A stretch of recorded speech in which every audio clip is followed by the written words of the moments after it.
Cool. Hi, but Michael. Welcome. it's not And sharp. Robert. Good morning. How are It's you? Good, good, good. Good. Thank Uh, you. Thank you for joining today. Let's Are see you if I, ready, Carl? I am. Totally. Okay. All right. Good morning, folks. Welcome to another Coffee with NJ GMIS. This morning, we're going to hear from Carl Manzenti of eMazzanti Technologies.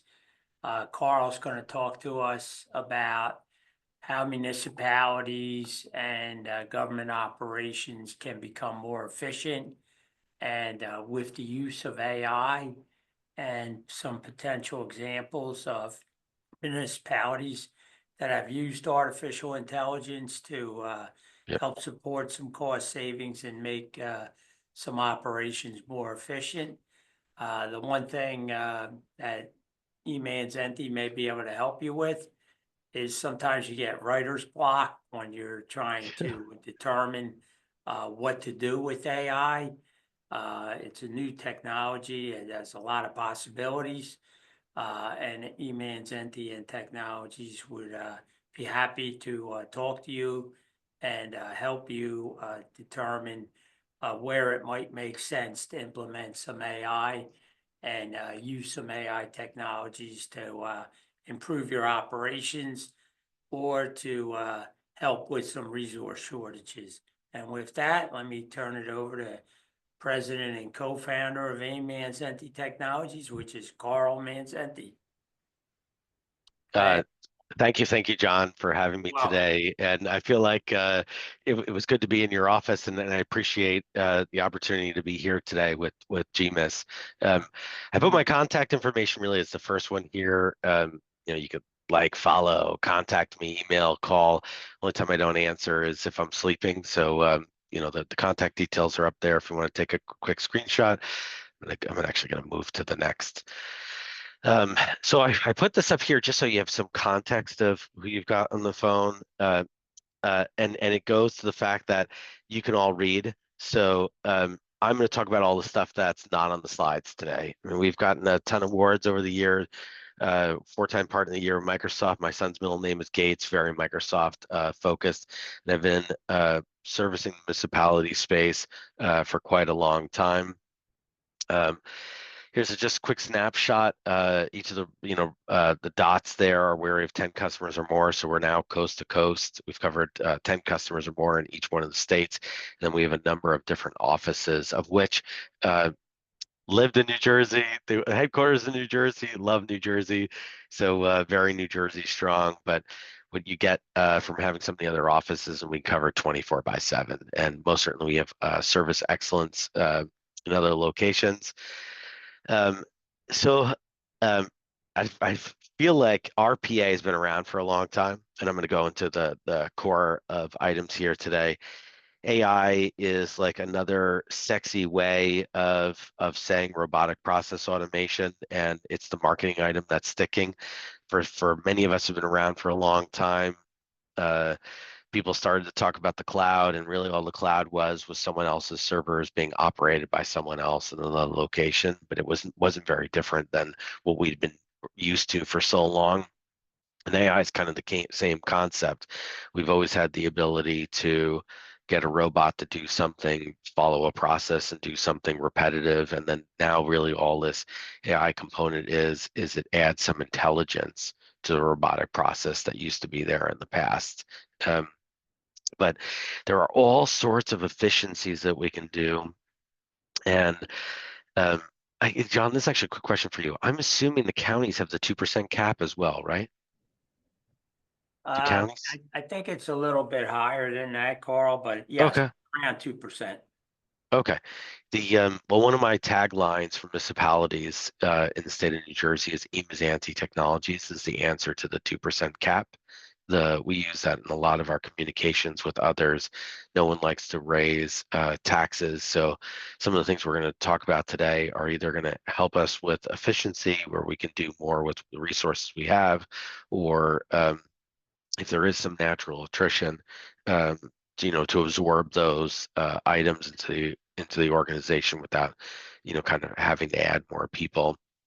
So I'm an infrastructure guy. So like I like to start off with infrastructure. Um, I've had some really neat use cases across the customer. So I'm going to go to Maryland for a second. While like I've said, you can read the items that are on here, and I'm going to talk about the things that are not here. Got a phone call from a customer in Maryland County, actually, on the East Coast, 800 and something odd users, and they had a cyber incident.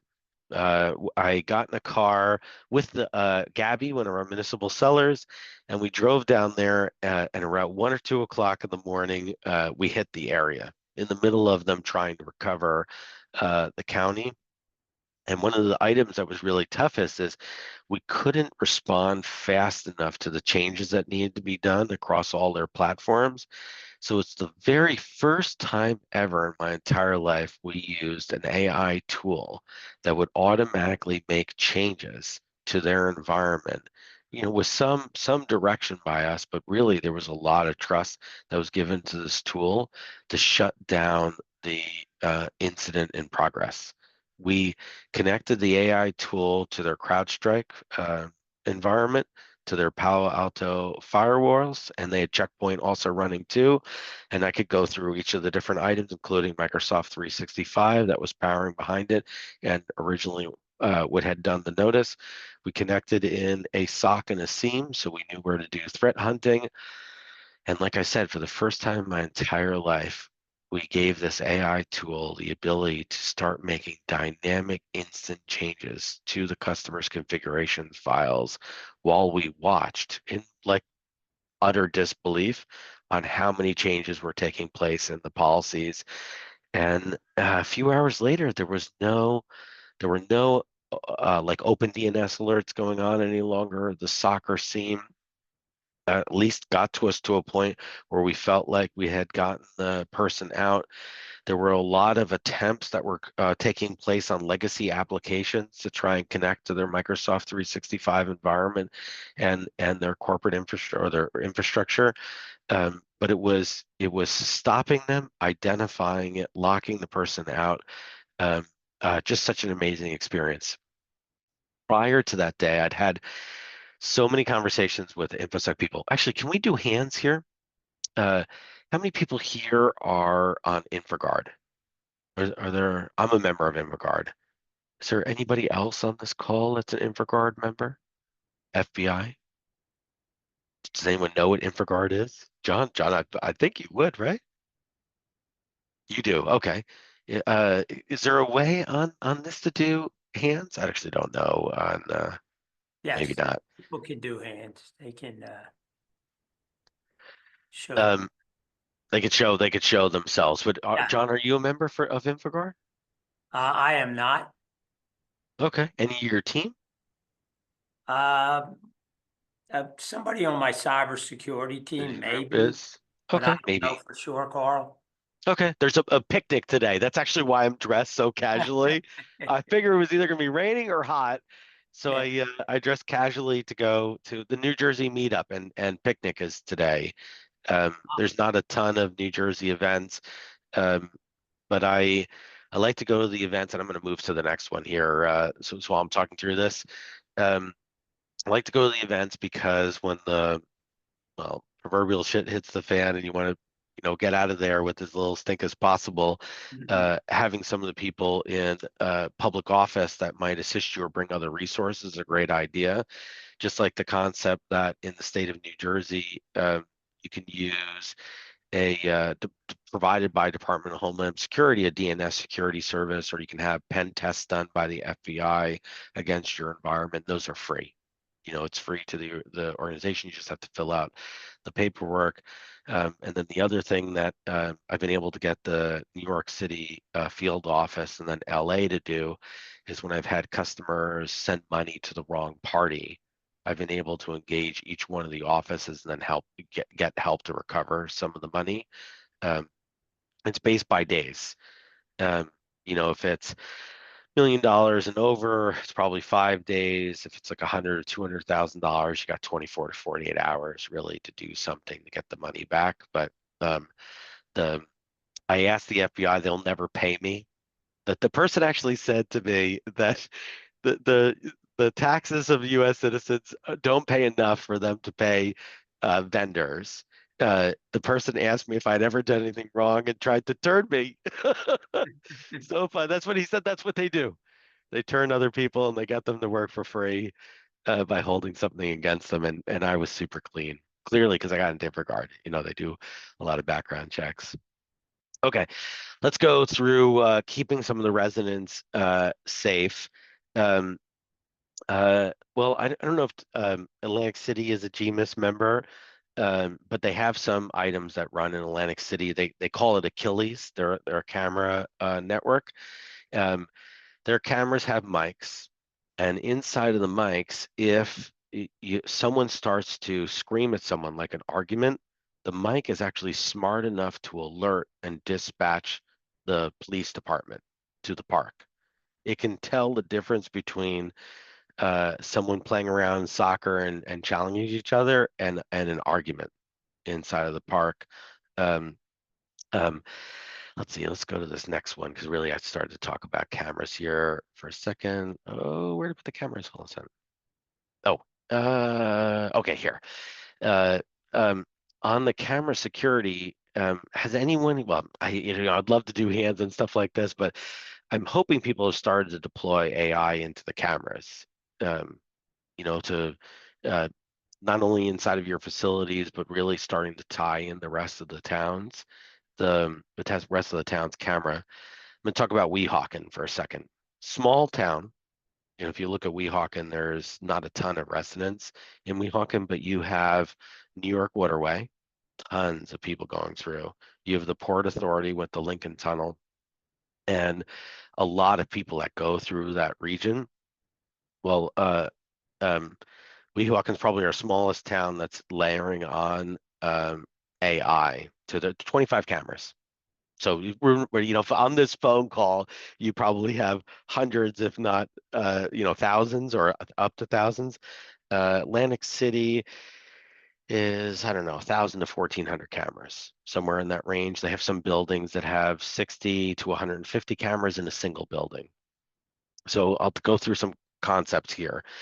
Um, um, many of the cameras you could purchase, and they now have some targeting. They'll alert off of it. In the past, you used to type in some words and then you'd press F3 and it would go through because you wanted to see the moment someone hit another car. The really neat part about the AI overlay now is, let's say you had an active shooter in a spot or someone who threatened someone. And I'm going to stand up for a second here. Maybe you couldn't see the head. You could see the body. Oh my God, there's a belly there. It's super fun. You could see the blue shirt. You could see maybe some of the body or a little bit in one camera.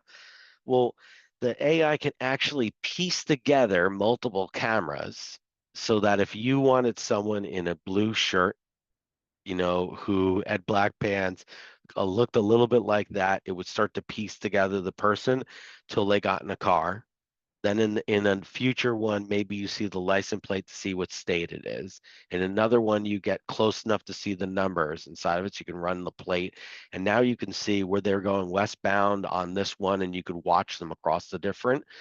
Something that would have taken hours or days with a lot of humans to do can be done in minutes. You know what I mean? You start to give the criteria, and as the criteria is evolving, it's giving you the different people that it could possibly be. You can hone down to an individual. In the corporate space, I'm going to go through corporate for a second, and I'm always going to come back to municipality. In the corporate space, they want to see, like, is this stolen off of a piece of property? Did someone pick something up like an AirPod that was there and they stole it and walked away with it? In the municipal space, it's how do I direct resources to an area where something's going on, or with a limited amount of resources, can I direct people so that they can reduce crime inside of the area or dispatch the right spot? So great use case, and it's agnostic, by the way. You can use any cameras or NVRs. You just overlay it. We go to the next one here. Okay. I'm gonna take another. Take another town here, and I'm gonna skip a little ahead because I'm gonna talk about AI chatbots a little bit later. But I'm gonna go to this. I had someone come up to me and they like to have phone calls by constituents answered every time. So maybe John, in your team of 20 or 30 odd people, people call in or they write in, and maybe you want in your IT department someone always to answer a call. We have a government customer where they had a primary dispatcher answering person always answer, and then they would dispatch it to all the right resources. And they've been inside of the county for so long that they knew everyone. Everyone knew who it was, and they would generally be kept up the pace. So what we started with that county is we had the person internally start to use a bot, and then they would start to ask the bot the questions, and then they were answering the bot's questions if the bot didn't know the answers. Um, all down to the fact that this person, after 20 plus years, announced their retirement. Then the question was, how do you hire someone? How do you hire someone inside a county that's been there for so long, knows all departments, earns trust to sit inside of that role? So the first thing that we did was the person started to use it to answer their own questions and then fed it. And then the second thing that took place is we made it available online on their webpage. So on their webpage, constituents in the town started to be, the municipal area county could answer the questions. Then the step after that is really where we're going is to have it so when someone calls in, they're going to speak to the bot. The bot now, because it's got usage. So, if I took Morris County, because that's the only camera that's on, by the way. So I keep looking at John here. But if you took Morris County and all the users, if you get hundreds and hundreds of people using the item, it's going to get pretty smart. You're asking it all the right questions and you start to feed it with other things if you don't get the right answer. Well, then the next place that takes place, item that happens is if we expand it to the county, that it goes from hundreds of people inside of the county to all the constituents that are asking the right questions, and you get delivered as operators here the questions that are being asked. Wow, doesn't it sound like amazing for the people who are elected? They now know what's being asked. That's like their dream. That's literally how you get the project approved. You say, hey, if we put this out here, I can tell you what the voters are asking for. Doesn't that sound like their election slate? But it also sounds like um, that's what we need to be prioritizing, instead of guessing. Everyone's done this before. You would guess like, hey, we need to improve parks and recreation, or I'll take Summit, New Jersey. Summit, New Jersey, she ran for mayor by adding 2 more police to the police department. She was going to crack down on crime, so she hired 2 more police officers in the last election. A bunch of people guess on their plates, but now if you had evidence that said this is what was happening, this is why I need to do it, and you could say these are the questions that are being asked, and this is by who the questions are being asked in some scenarios, that gives you great insight.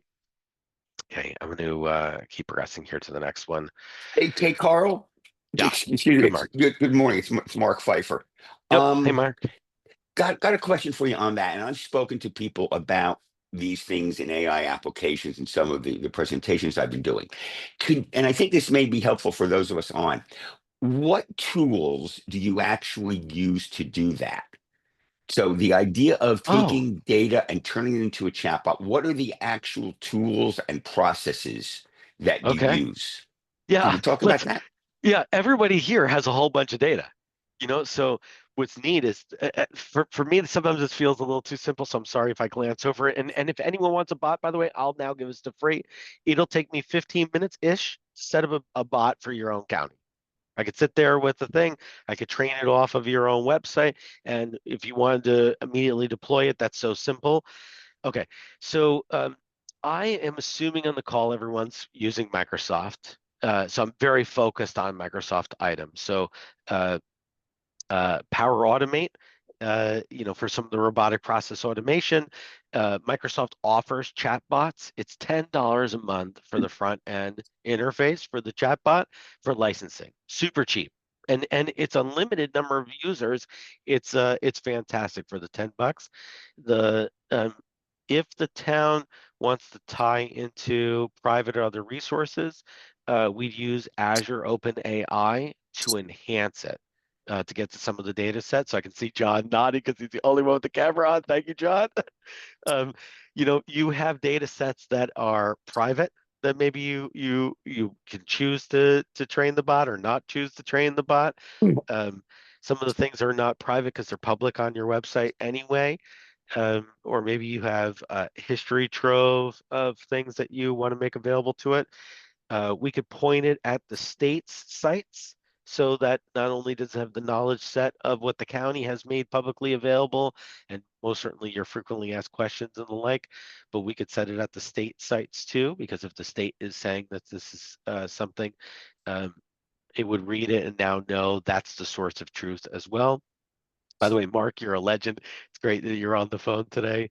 Did Yeah. I So, give so some? Carl, Go.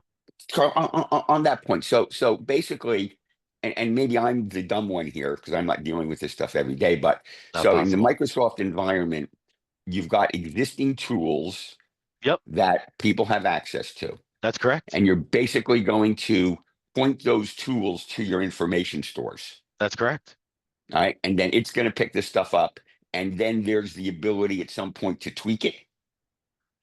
That, if you need to elaborate on the information or add something to it, there's a On process this that's within that slide, application. I put classification at the top. That's the step that most miss is they don't classify their data prior. So I have a 16-year-old son. Enzo is in process. He actually has his license. He got his license. I don't know if everyone remembers what it's like to train someone on how to drive, but in the first 3 hours we almost died in a parking lot. I can't believe it was in a parking lot that we almost died. Then it took probably 15 hours to have another incident, and then it might have been 30 or 40 hours after that. I mean, he's definitely improving while he's going, but some of the loss of hair happened during teaching him how to drive, and my wife totally doesn't trust him. Does not trust him to drive with it yet. Although I would take a nap in the car at this point, I think he's a great driver. Well, I bring up my son because I could teach my son once and he'd forget it. Humans have a great ability that way. We learn something, build up a prejudice and all this other stuff, and then we die. And then there's this birth of a new baby that knows nothing. And the new baby learns what we teach it and then starts over. With AI, it's not like that. The unlearning can't happen. There's tools being written to try and take subsets of information out of the AI, but once it has learned it, it stays inside of it. Currently today, if you train Copilot, it's not going to unlearn the item that you have given it. Is quite difficult, to change its thought process. So the very, very first item on this list is data classification. Carl, You can I want ask to a put, question? go, Robert. Okay, so you bring up Copilot, and I was actually just looking into some of that yesterday. Sure. Is there, I mean, and maybe this is a separate topic, or we could talk offline about implementation, because when, is it included with the G3 licenses? How does it interface? How do you get it set up? It seems like there's multiple steps here from what I was looking at yesterday, and I don't know. But what you're talking about on the external side, right? Database from your website and that type of data. The Copilot, from my understanding, looks at your internal, right? What's Yep. happening within the SharePoint, 365 environment. OneDrive, Outlook. And is that a healthy start to moving forward with AI? Yeah. Okay. So you get Copilot Enterprise, which is Bing, generative AI. If you want to go in and I'm sharing my screen here, right? So I can, that's the benefit of being able to demo on the fly. Let's do this. Here's the screen, right? Does that switch to show it? Or no, I'm you see a web browser, right? Yep, we see it. Yes. Okay. So you get this for free as part of the license that you have now. Otherwise it's $5 a month. This is the only thing that's given away for free for the licenses you have. And it's Copilot for Bing. Essentially, it allows you to ask it some questions. On the web, it searches the open web. On work, it searches only your SharePoint, OneDrive, email. You know what I mean? What things that you fed it from your personality, only your personality. So it would search your emails and past emails, even just because they're coming into Office Oh, 365? actually, that's kind of interesting. Unless you turn on the full Copilot license, it won't search your SharePoint, OneDrive, and the like. I'm not, because I'm fully licensed on Copilot for Office 365. It does for me. I'm unsure what it would do with the work setting when you are not fully licensed. It's been, a year and a half or 2 years, so I don't remember that any longer. Okay. I mean, I kind of what I was getting yesterday was returning no results, and I'm like, okay, this Yeah. is supposed to be free with Microsoft 365, but it wasn't really It returning. wasn't giving you anything. Yeah. Well, because you haven't trained it. On the work side here, you have to feed it. If you don't feed it, it doesn't have anything to go after. So you're on generative, you're probably getting better results off of web because it's using the open knowledge of the entire internet. Um, the Yeah, anyway, that's really the best way to say that. Otherwise, the license is $1 a day, $360 for the year. You get 5 days essentially for free. Um, um, and that one applies across all of the applications. So email, PowerPoint, Word, um, you know, I use it as a note taker inside of Teams. So inside of Teams, when I do the meeting, I have Loop set up. So if this was a Microsoft Teams call, it would have recorded it. I have it set to I use Power Automate to send the notes after the call is done. So like someone has Fireflies here taking it, but those are built-in functions on Office 365. So, we don't use Fireflies. The note taker would take place. It keeps the notes inside of Office 365 and in my own office. So I'll take John or you, Robert, who's on the phone. You've got direct reports. I get on the phone with people. We speak about something. So I ask them to immediately start call recording. I immediately ask them to use Loop. And by the time I'm done, Loop has put activities for the person to do. And then I could go back and see, did they do it? It's like the best accountability tool. So, Robert, to answer your question, in your license, you get really what was called Bing Enterprise, and that was probably called Bing Copilot. That'd be my guess. They renamed it like probably 3 times. That's the one that's free, and it's generative AI. The intelligence items that you would expect in all the apps. And if you want to enhance your robotic process automation, that you would need a Copilot license individually. And if you want to tie like an on-premise SQL server or something into something else, or you want to do something complicated across some, Copilot Studio is $200 to $500 a month. I think for something like 1 million lookups. And I guess from a government perspective, and I don't know, I might be off on this, but I'd rather get comfortable with AI on the back end before I'm pushing it out to the front end, right? So before I'm pushing it out to Yep, the public, I want to feel comfortable utilizing AI and those tools on the back side of things. sure. And to be honest, I'm not. Like, yeah, I use Chat GPT and I use some basic functions and some of that stuff, but trying to really start internally before we push it to the residents. To having some of the residents be able to use it. What I described is a municipal customer that started off with a use case because the person announced when they were going to retire. Then we built it for actually the person sat at a table just like 20 feet away from me and said, I'm moving on. And I had a handful of people inside the environment. So we used this person as a use case. And then I built the thing for free, which is the same option that I offered here. And then the last, maybe it's year and a half has been training it. And that was before they put it live on the site in some sort of fashion for other external people to use, with the anticipation as they know the person's retirement date. So once you know the retirement date, they just knew the problem they need to solve before then. Happy to show, you're welcome to come and look at how we use this inside of our environment. I could take you to one of our customers and do the same thing if you want. I offer Copilot master classes. The next one, May 22nd. So next Thursday. Next Thursday, there's a master class. They're free. We do live presentations. There'll be 50 to 120 people on the call, but they're hands-on labs and free.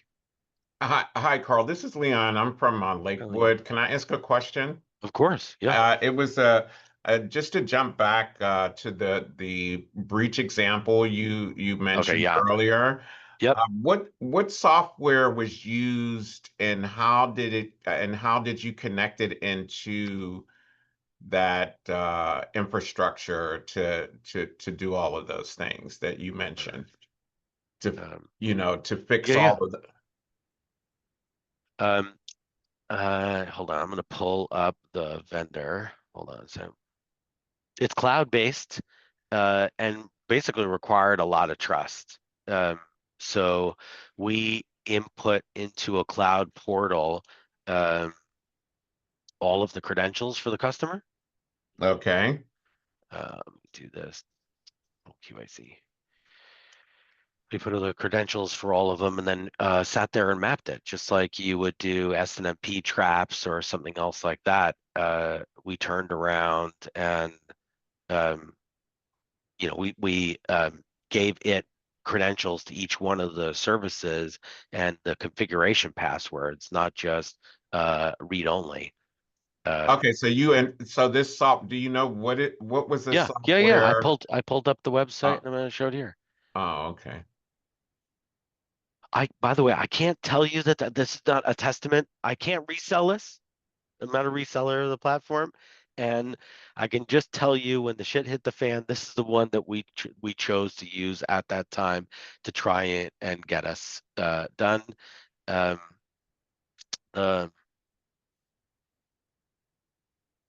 The vulnerability remediation was really what we were going through. There was nothing to install. We needed to respond really quickly. They were at a loss. I mean, I'm just saying that a lot of people would like to know this, because if this is a software that we can install in our environment, Yep. and it can do those kinds of things, and it's been verified, and it's out there, something that is, I mean, that would be a very good tool. Yeah, I agree. It saved us. So no, I'm a fan. I'm a fan because of the goal we accomplished. The item I've said multiple times is like, if I had to attack someone and I was a bad person, this is who I'd attack, because they have access to everything. You know what I mean? And it adjusted so fast. So I've gone through. I've so many people. And I'm sure this will be a conversation at the picnic today for InfraGard. When you give the AI bot the ability to make the changes happen so fast. All the governance that you had in the past that said, here's the professional, here's our InfoSec team review, these are the changes we're going to make, here's our change, when we're going to adjust them. It's not just like the patching and updating any longer, which is like the inline improvement of the solution. We've been doing something for a while, and this thing has now made a decision that that's not the best use case. There's a better way to do it, and then it adjusts accordingly. It's an incredible amount of trust, incredible, and I can't say Which I don't have. Yeah, I well, don't have it. you I don't know have we it. have to be considering something. We have to. There's no way. Like I've been doing audits for almost 30 years of IT systems. Like if I look at John and Robert, and thank you for speaking, and even Mark, who's on the call here, I super respect the you trust the person you have, and then you needed another person to verify it. Yes, So that's what. 100%, right? Because they didn't plan on making the mistake. They missed a click, or they did the policy and they didn't push it, because they got busy and they had to go home. Someone else called them when they were in the middle of doing them. I'm flying to go visit my brother. My mom last night said, "Oh, I was looking at your itinerary and it still has the wrong date." Oh my God, I booked these flights 6 months ago with my mom and family to go be at my niece's graduation, and I never changed the flight. I did it yesterday. Like, it was my own head for my own flight. I had no intentions ever of making the mistake. So could we have to at least start using these tools to audit what we have? Well, You that's know? why I'm asking. That's why I'm asking you about what software it was, and you also mentioned about the camera software. All of us Yeah. have Iron mostly Union. all yeah, mostly all of us have cameras. I Yep. mean, and I did our camera guy did mention something about this AI software that's attached to it. So in your instance, I mean, how much money are you talking about, investing into this AI software Well, for the cameras as okay. well? On the cameras, there's two choices. You could choose your camera supplier, and some of them are building in AI into the camera supplier Mm-hmm. physically on the appliance when you buy the camera. Some they've done an overlay on the NVR, and on their Mm-hmm. NVR, they're adding some intelligence to the NVR, the digital visual recorder. Um, the one that I've been having the most luck with is this company called Iron Iron, and they just renamed to be something that was sexier than Iron Iron. The CEO wrote me last night. I was speaking to him about it. The um, In that scenario, it's agnostic on the camera. It's agnostic on all the NVR and DVRs you have. It sucks in all of those, MODs that the body cam cameras, all of them, and it'll take all of that data. It pulls it together, and you're putting basically really good GPUs, like $4,000 to $12,000 graphic cards, to parse through all of this data that you're giving it, and a ton of storage. And if you have existing storage, like Atlantic City had a ton of existing storage, all they had to do was put a front end that was going to run the intelligence over the information they already had. And it was done on premise, by the way. It's not cloud driven for the AI. It's running just inside of the municipality. And I have POCs, by the way. They'll do free POCs with you for 30 days, even where they're loaning the equipment. So if Leon, you wanted to see it live in interaction with your own information, you could pump it in, walk over, you know, chief, warden, whatever person you wanted to see it live with your own data. Okay, that was all I had. I'm sorry I had to go back. Okay. Yeah, no problem. I just I want to make sure I answered your question. That buy it from the vendor, add it to the NVR, overlay. Any one of those three are most certainly viable. And I have other towns you could talk to that are choosing the different paths. You're not alone here. If you want to contact, I'll introduce you to product specialists. You could talk to my own staff. You could talk to another municipality that's doing. You're not alone. And did you say the cost, or did I mention that? Uh, so the if you're buying the camera, you've got the camera cost of itself, and then I would say there's somewhere between 10 and 30%, depending on if you're licensing it for a year to 3 years, or I don't know if they can go up to 5 yet at this point, but Mm-hmm. most of them, they know to sell to a municipality. You've got a capital expenditure, so it's Mm-hmm. difficult to add an operating cost. There's always grants that are out there for the items. So if you're replacing it, you could put it in the hardware. I don't believe in my heart that that's the right spot, because I think that it's changing too fast what they're designing into, let me give this as an example. Newspapers are 24 hours. Newspapers are the 24-hour news. Online could be minutes or an hour. Newspapers were in the last 24 hours, what was good. Magazines would get to that month or that week. Magazines couldn't do that. I feel like hardware is the magazine. If you buy hardware with AI built into it, you're buying the magazine that's, weeks or months or, behind. They just can't do firmware updates and everything else across the whole fleet to adjust that fast. The NVRs are probably getting close to the newspaper. You know what I mean? So like the NVR can be updated and then reparse through everything that's sitting there. The overlay of the AI engines that are collecting from the data sources, those are like the online internet of, within the hour or 15 minutes. You know what I mean? They're just near instantaneously fast on the way they can handle and evolve. And then you kind of have to decide, you know, how good of an implementation you want, and are you going to do care and feeding of it to update it? Go back to Weehawken. The last time they replaced their cameras were over 10 years ago. The 25, so only 25 cameras, and sometime over that last 10 years, the wireless connection between them failed, so they haven't worked for years. The cameras they deployed hadn't worked for years.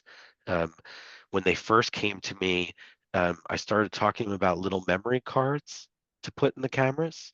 You know that you can get a 2 gig little memory card for under $100? So sit for $2,500, put a bigger memory card in all of the cameras.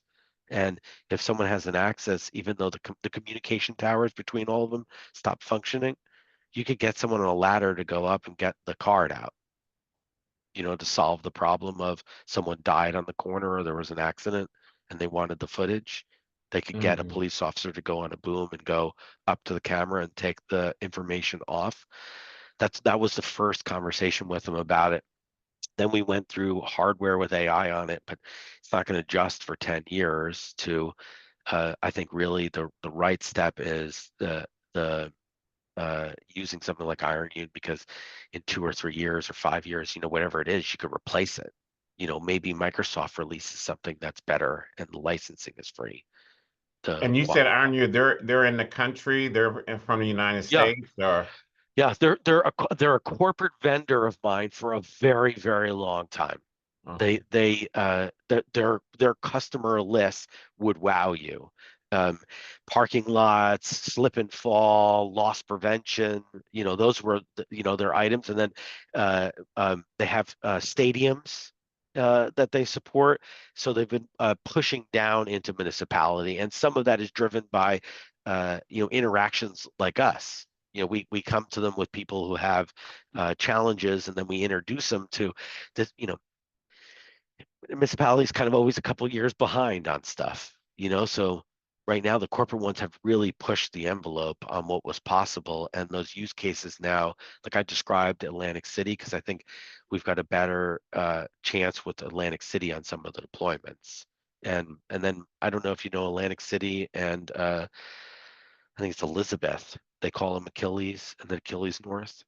I don't know if you guys know that or not, but their camera environments are almost exactly the same, and the two groups interact a lot with each other, just like Tom's River interacts with some others. Um, he'd be happy to talk to you, by the way, if you wanted to know. They're more advanced than I think a lot of the state. okay. Thank you.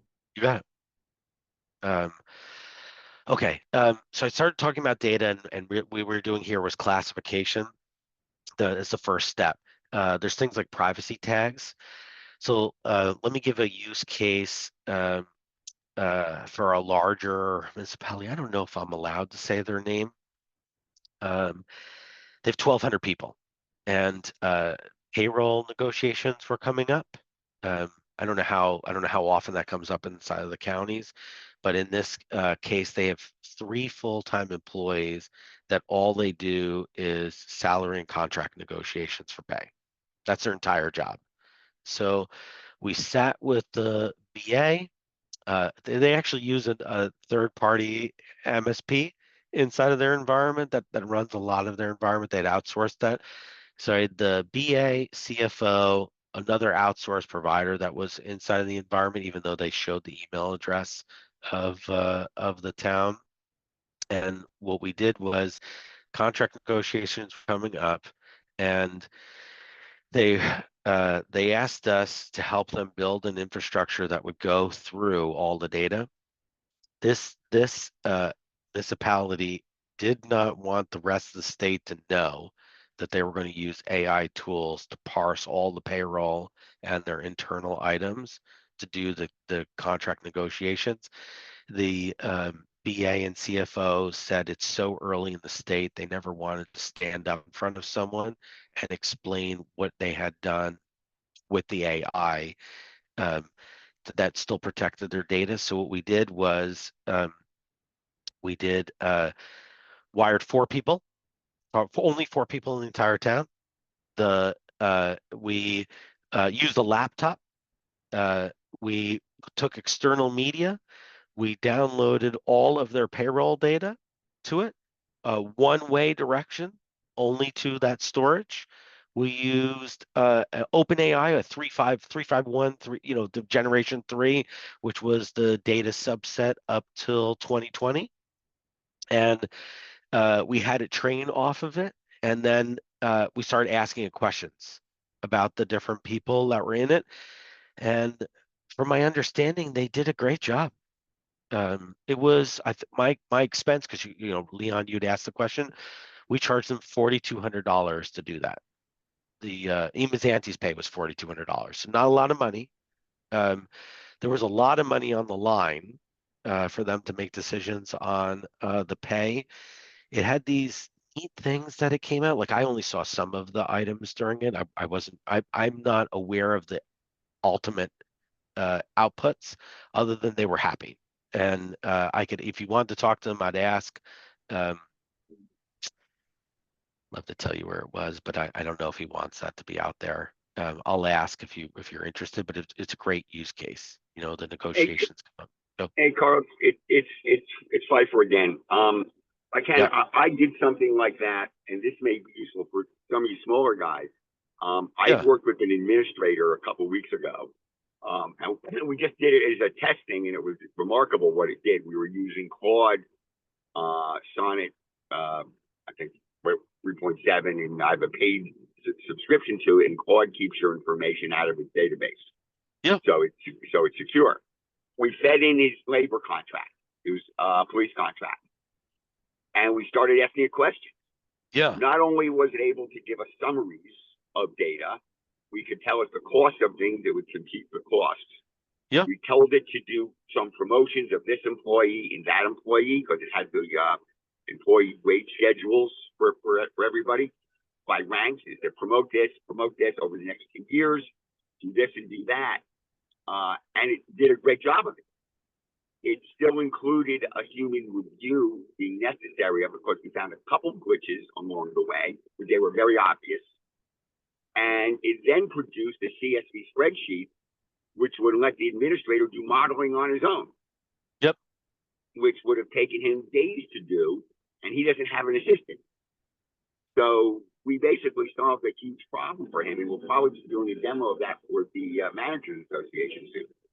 Yeah. But the idea is you can experiment with this stuff. With all due respect to Carl, you don't necessarily need Carl for some of the simpler stuff. Yeah, no, I know. Agree. I offer free masterclasses to train you. It is really remarkable, the stuff that you don't think it can do, but it really can do. Yep. And you just got to treat it as your assistant and say, hey, if I have an assistant, need something done, assistant, here's what I need done. What can you do for me? Okay. I'm gonna give back to your regular scheduled show. Yeah. I'm gonna put this one up here because I want to slide through some of the other ones, and I won't be able to go through all of them. But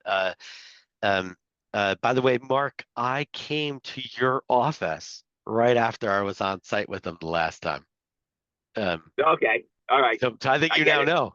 Yeah. Yep. I get Yeah. it. And you Yep. could say something to Makes your sense. friends, but I can't say that. Right. Um, Moving on. yeah. Um, by the way, on the legal side, I'll finish this off. Greenwich, Connecticut, we did something very similar. They have a ton of attorneys that were there. They get these Freedom of Information Acts or OPA requests. So that's been a top use case. You know, you got 7 days to answer the item, and um, I'll give you one of our municipalities has 300,000 plus residents. I think that could narrow it down a lot. The state of New Jersey. um, they offer a lot of tax abatements. They chose not to offer the tax abatement to one of Donald Trump's children on a building they were building, and I'll say it's in the state of New Jersey. So they sued them, and they asked for generic terms like rent. You know, it's like a handful of them that were like that show up in everything. So the town spend was $1,600 to $1,900 and had been going on almost for a year with outsourced attorneys trying to answer all the items. They lost the court case that said it was overarching on the request, that the request was not specific enough and they had to fulfill it. Well, the AI tools do a great job of sifting through all of that. There's no reason to do that. You know, e-discovery type items have existed for a long time. So the compliance module in Office 365 is good, but not fantastic. It's just not how Microsoft is measured. But there's a reveal, and the product that we brought in was logical. That used AI across it to find the items, for them and cut the cost down a lot. So I described that as a little bit of waste. I'm going to go through the next one. Yeah, let's see. Roadways are a great one. I'm going to go through this one on activities. Um, the open requests and Freedom of Information Act, that's such a big use case. You use top level people at the organization answer those requests. Um, and it always kind of stresses people out, like, why is the question being answered?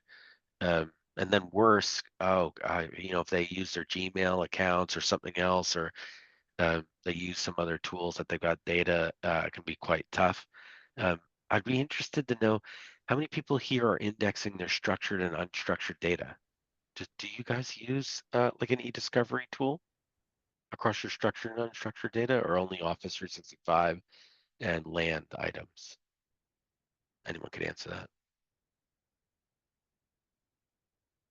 Do you know that's possible that you could have a tool crawl OneDrive, SharePoint, Teams, email, your SQL Server, local file servers, iCloud, Google Drive, and then index all of it and answer? Is that common knowledge on this call? No. Anyone? Okay. Well, we could do a demo of Logical. It's great. You put the connectors, it builds an index, and then it tells you where to go get your data. And if you want, you can pay for it to also archive and pull the data across.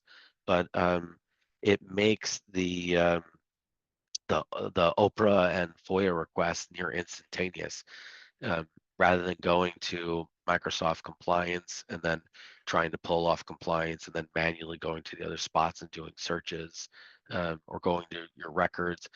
If you've got structured and unstructured data, it does a great job of indexing and pulling the stuff through.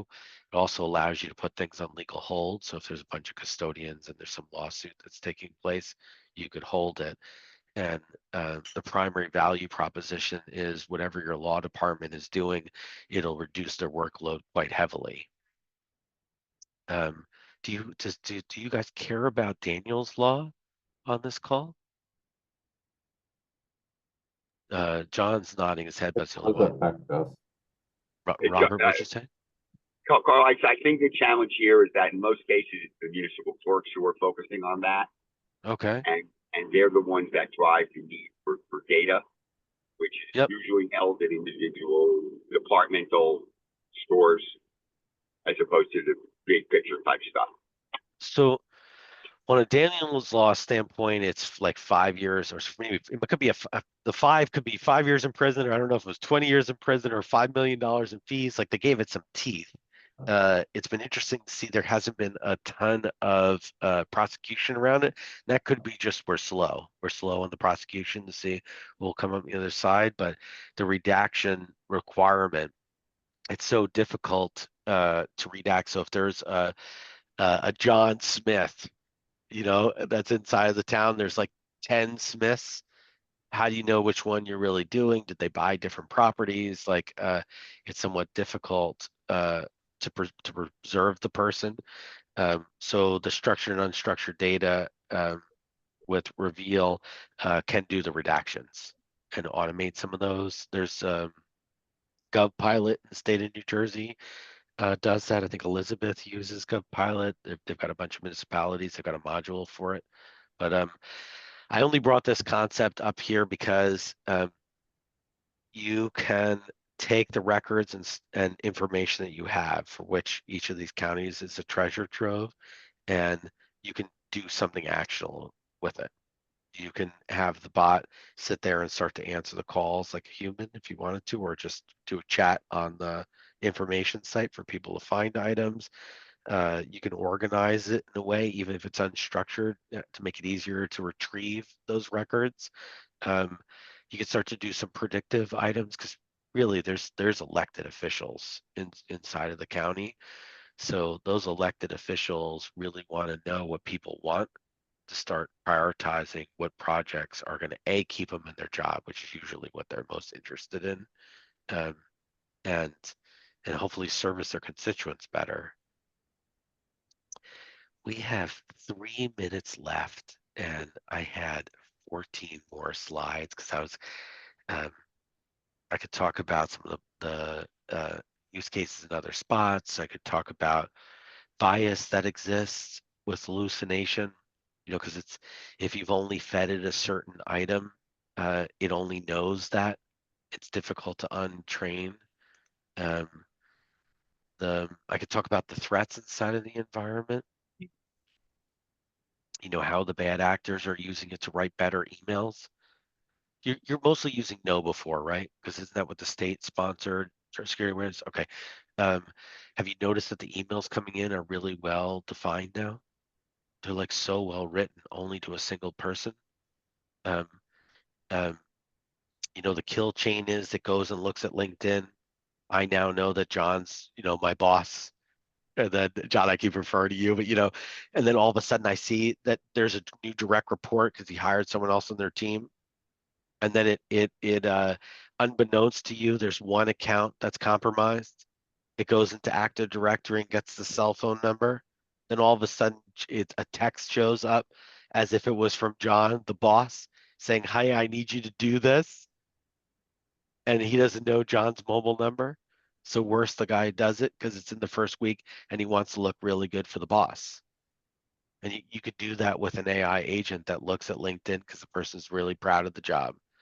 There, across your 800 or 1,200 people, there's always a compromised account. It can look at Free Busy to see when John's on vacation because it's got his calendar access, right? The Free Busy is public. Anyone here shut off Free Busy? Do you do that with your alumni with a script? Shared mailboxes for sure, right? You should be cutting off Free Busy, because what I'm describing is they wait for the time that they know you're on vacation, and you can tell because you block out like 8 hours for the day over multiple days. They look for the shows you go to, and that's when they send the message over email or like an SMS as if it's you. Yeah, that's why I never put my out of office on. I never Yeah. put it on. Yeah. Well, we're really always working 24/7. So thank you, Leon, for everything you do. But it's difficult to do that as a policy across the organization. But I always take it whenever I go into any county, right? Some of the accounts are compromised. People are elevated. I was born in Philadelphia's naval base. My dad used to always say, he was a lieutenant commander. The military does a great job of promoting to incompetence. They take the best performing person who was fantastic, and all of a sudden they promote them into a job they don't know how to do anymore, and they're no longer good at. And that happened all the time because the pay rates were that way. Well, for many of the managers in municipal, and same thing with corporate, when they don't know how to do HR, so all of a sudden they were the best of whatever they did. Now they're a manager, so they hold their direct reports mailbox still running, like there's some treasure trove in it that they need to preserve, and they don't cut off the mailbox, but that had trust relationships to your calendar, it had access to information, and then it's just sitting there for a bad actor to get into that account. I just Anyway. want to mention, Carl, if you got anything you want to wrap up with, we're at the. We're at the time, marks. yeah. Yes. I'm Roy, happy to, so I put the contact details up because that's really the key one. I just want to, lots of great things are happening in the state. That's why I live here. Our office is based here. This is my life. If we can help you some way, I absolutely will.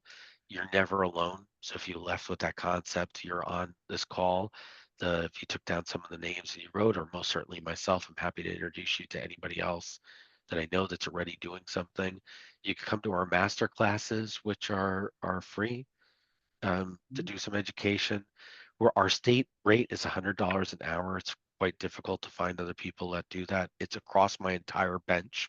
So it's the same rate for everyone. So if you want to bring us in for a few hours, it's not that much money to have us come in and do that. Cool. All right. I want to Thank you, John. thank Carl and eMazzanti for a fine presentation. Does anybody have any questions or closing remarks as we wrap this up? Okay, with that, Chris, if you want to conclude our session, I think we're at the end. All right. Michael, Thank you, thanks for coming everybody. again. Thank you. Thank you very much. Carl. Very informative, Thanks. Carl. You got it, guys. Thank you, All right, everyone. thanks, Carl. See you soon. All right, bye-bye.